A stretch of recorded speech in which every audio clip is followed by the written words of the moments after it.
জঙ্গলমহল এখন শান্ত, তবু আপাতত সেখান থেকে সরছে না সিআরপিএফ এর তরফে জানানো হয়েছে বর্তমানে জঙ্গলমহলে তাদের 6 ব্যাটালিয়ন জওয়ান রয়েছেন। শান্তি বজায় রাখতে আপাতত তাঁরা সেখানেই থাকবেন। পাহাড়ে মোতায়েন 11 ব্যাটালিয়ন জওয়ানও সেখানেই থাকছেন বলে সিআরপিএফ এর তরফে মঙ্গলবার জানানো হয়েছে। সিআরপিএফ এর 3টি মহিলা ব্যাটালিয়ন বর্তমানে রয়েছে দিল্লি, গান্ধীনগর ও নাগপুরে।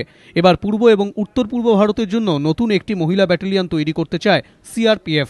তারা জানিয়েছে নতুন এই মহিলা ব্যাটালিয়নের সদর দফতর করতে তারা কলকাতাকেই বেছেছে।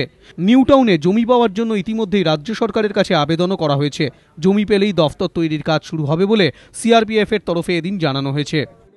This Mahila battalion is basically for the entire Eastern India, and the locational advantage of Calcutta is the main reason why it has been clinched in favor of Calcutta. DG has taken a very pragmatic view to set up in Calcutta. I think we can start it probably at a new town facility.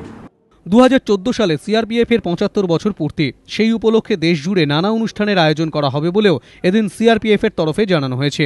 Prakash Singh, ABP Ananda.